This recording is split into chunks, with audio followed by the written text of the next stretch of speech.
Ever find yourself putting off important tasks until the last minute? You're not alone. Procrastination is a common struggle, but it's something that can be overcome with the right strategies.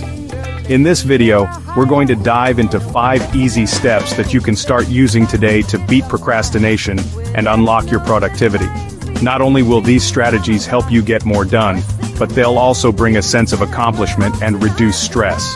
We'll be covering the importance of setting clear goals, using the Pomodoro technique, understanding the Eat That Frog method, creating a conducive work environment, and practicing self-compassion. Let's get started. Before we can even begin to tackle procrastination, we need to know what we're aiming for. Setting clear goals gives us direction and motivation. Think about it. If you don't know what you're working towards, it's easy to get sidetracked and lose sight of what's important. But when you have a clearly defined goal, it's like having a destination on a map. It keeps you on track. Now, setting goals doesn't mean creating these massive, overwhelming tasks. In fact, it's quite the opposite. Break down your larger goals into smaller, more manageable steps. These bite-sized tasks feel less daunting and make it easier to get started. Remember, progress is progress, no matter how small. By consistently chipping away at these smaller steps, you'll be surprised at how quickly you reach the finish line. The Pomodoro technique is one of my favorite productivity hacks, and it's incredibly simple to implement. Essentially, you work in focused intervals, traditionally 25 minutes long, separated by short breaks. Think of it like this. You set a timer for 25 minutes and dedicate that entire time to focused work with no distractions. Once the timer goes off, you take a 5-minute break to recharge. This structured approach can do wonders for your focus and productivity. It prevents burnout by building in regular breaks and helps you stay in the zone for those focused work periods. And the best part is, you can adjust the intervals to fit your own rhythm and preferences. Experiment and see what works best for you. Chapter 3. Now this might sound a bit strange at first, but trust me on this one. Eat That Frog is a productivity concept popularized by Brian Tracy, and it suggests that you tackle your most challenging task first thing in the morning. Often, the task we dread the most is the one we're most likely to procrastinate on. By getting it out of the way first, you eliminate that weight on your shoulders, freeing up your mental energy for the rest of the day. Think about it. How many times have you had a task looming over your head, causing unnecessary stress and anxiety? By eating that frog early on, you're essentially ripping the Band-Aid off and setting yourself up for a more productive and stress-free day. It's a simple shift in mindset, but it can have a profound impact on your overall productivity and sense of accomplishment. Chapter 4. Our environment plays a huge role in shaping our behavior, and this rings true when it comes to procrastination.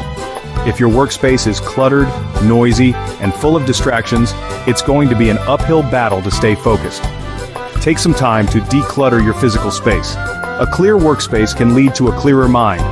Minimize distractions by silencing notifications, putting your phone on Do Not Disturb, and letting your family or roommates know that you need some focused work time. Consider incorporating elements that promote focus and calmness. This could be as simple as adding a plant to your desk, using noise-canceling headphones, or diffusing essential oils. Remember, your environment should be a place that supports your productivity, not hinders it. Chapter 5. We all fall into the procrastination trap from time to time. It's part of being human. The key is to not beat yourself up about it. Dwelling on past procrastination only serves to fuel negative self-talk and make it harder to get back on track. Instead, practice self-compassion. Acknowledge that you're not perfect and that everyone makes mistakes. Treat yourself with the same kindness and understanding that you would offer a friend. Remember, tomorrow is a new day, a fresh start. Use any past procrastination as a learning experience. Reflect on what went wrong and identify strategies to prevent it from happening again. The more you cultivate self-compassion, the easier it becomes to bounce back from setbacks and make progress towards your goals. So there you have it, 5 easy steps to help you beat procrastination and boost your productivity. Remember, it all starts with setting clear goals, breaking them down into smaller tasks, and utilizing techniques like the Pomodoro method and Eat That Frog. Don't underestimate the power of a conducive work environment, and most importantly, be kind to yourself throughout the process. Practice self-compassion and view any setbacks as opportunities for growth. Now I want to hear from you. Which of these strategies resonated with you the most? Share your thoughts and experiences in the comments below. And don't forget to like, subscribe, and hit the bell icon for more tips on productivity and personal growth.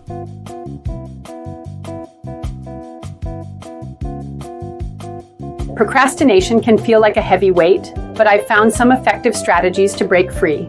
First, I tackle my tasks by breaking them down into smaller, manageable chunks. Instead of saying, "I'll write that report," I think, "I'll just write the introduction."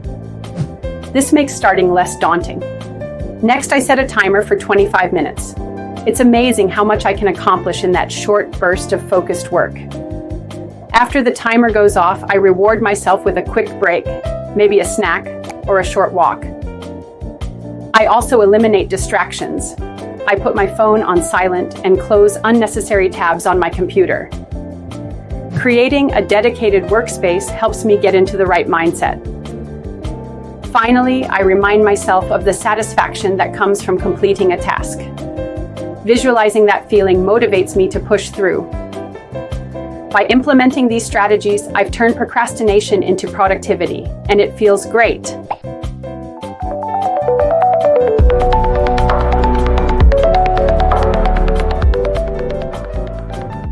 What if you could eliminate procrastination forever? Imagine your mind getting drawn to the task at hand, allowing you to breeze through it effortlessly. This concept is called buttery execution, which is the opposite of procrastination. In this session, I will show you how to achieve it. If you could just dive into your work without hesitation, how much more could you accomplish? I'm Randaris, co-founder of the Flow Research Collective, and along with my partner Stephen Cutler, we've guided thousands of professionals to access flow states at will. Wait, did you say buttery execution? That sounds amazing. So you're saying this is like a way to just glide through tasks? How does that even work? Exactly. Let's dive into the 3 types of procrastination you might struggle with. The first up is inertia. You know that feeling when you have important work scheduled, and despite being paid to do it or even enjoying it, you just can't bring yourself to start? It's like being stuck in quicksand, pulling you down, even though you know you should be moving. Oh man, I can totally relate. It's like when you know you need to start studying for an exam, but Netflix is staring you down, right? So what's the second type? Good point. The second type is distractibility. You've started the task, maybe opened a document, but anything, like a notification or a buzzing phone, pulls you away, causing you to lose productive time. It's almost like bees buzzing around your head when you're trying to focus on a picnic. Haha, right? Or squirrels. I mean, have you seen those videos of people reacting like squirrels? It's comical, but also kind of sad. So what's the last type you mentioned? The last type is chronic delays. This is when you keep postponing those major life goals, promising yourself you'll get to them someday. Whether it's starting that side business or writing that book, it's about making those long-term dreams feel like a distant cloud that you just can't reach. Oh wow, that's deep. So is procrastination really just about a lack of willpower then? It's more complicated than that. Procrastination often isn't about a lack of motivation, but rather a conflict within you, known as the approach-avoidance conflict. Basically, you have these 2 competing systems in your brain: the approach system, seeking pleasure and rewards, and then the avoidance system, tied to fear and anxiety.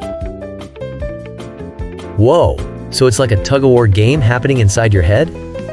That is a wild picture. How do we get out of that? Exactly. To break free, you need to initiate the flow cycle. It consists of 4 phases: struggle, release, flow, and recovery. First, recognize the struggle.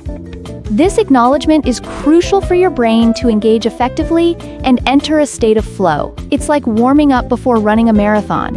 Without it, you risk injury. Oh wow, I love that analogy. It makes sense. So, what's the best way to start this cycle? One critical aspect of overcoming procrastination is setting clear goals. These are specific targets that keep you laser-focused. Instead of vague aspirations like, "I'll work on my project," Specify actions such as open my laptop and write the introductions. This minimizes decision fatigue and maximizes your efficiency. It's like converting a broad menu into a single, delicious dish. Where do I sign up for that meal plan? Laughs. So, what else do we need to consider in this flow business? Another key strategy is finding the right balance between challenge and skill. The perfect task should slightly exceed your current skill level. It's about keeping you engaged without overwhelming you, like riding a bike with just the right amount of uphill and downhill. Okay, got it. So it's like the Goldilocks principle, but for tasks. But what about timing? Does when you do the task matter? Absolutely. Knowing when to engage with your tasks is crucial. Think of action sports athletes. They often face this challenge of when to start an activity, battling their initial struggle. If you lower the barriers to engagement, like prepping your workspace or blocking distractions, you reduce the chances of procrastination. So it's all about setting the stage before the performance. Sigh. That makes total sense. Exactly. In summary, procrastination is a natural response, but it is optional. By leveraging tools and strategies like setting clear goals and finding the right challenge-skill balance, you can become a master of the flow cycle and overcome procrastination for good. Today I'm standing in this incredible place which makes Wow, me beautiful. I'm feeling All built in pumped morning just guys. listening to you. Thanks for breaking this down. Laughs. Procrastination can feel like a heavy weight, but I found some effective strategies to break free. Whether you're First, celebrating I a tackle my birthday, tasks by anniversary, or breaking any them down special into smaller, milestone, manageable we make chunks. sure your guests Instead of stand saying, out. I'll write We that specialize in report, creating I think unique and I'll just write the thoughtful presents introduction. such as customized mugs, This makes pillows, starting pens, less daunting. wallets, photo frames, Next, I and so set a much timer more. for 25 minutes. Most of our items It's are ready amazing for how pickup much the I same can day. accomplish in that So even if short you're shopping burst of last minute, focused work. we've got you covered. After the timer goes off, I reward myself with a quick break, maybe a snack or a short walk. I also eliminate distractions. I put my phone on silent and close unnecessary tabs on my computer. Creating a dedicated workspace helps me get into the right mindset. Finally, I remind myself of the satisfaction that comes from completing a task. Visualizing that feeling motivates me to push through. By implementing these strategies, I've turned procrastination into productivity, and it feels great. ในวันที่หกล้มเราโทษทุกอย่างรอบตัวแต่เรากลับลืมมองตัวเองดังนั้นสิ่งที่ควรทำก็คือหยุดนั่งพักและถามตัวเองว่าเราควรควรไหนและจะได้พบคำตอบจากนั้นลุกขึ้นเดินใหม่อีกครั้งค่ะ من وقت ما اقتنعت بتأمين السيارات وكأني شلت عربيتي في الدولاب. شيلوا انتم كمان العربية في الدولاب. خدمة ممتازة بسرعة وأمان بصراحة. أنا موناليزا رسمها ليوناردو دافنشي حوالي عام 1503. ابتسامتي الغامضة ونظرتي الخالدة تأسر كل من يراها. مع خلفيتي الضبابية التي تحمل لمسة الأحلام أرمز إلى جمال وغموض عصر النهضة. الآن في متحف اللوفر ألهم العالم أكثر من مجرد صورة، فأنا جسر بين الماضي والحاضر.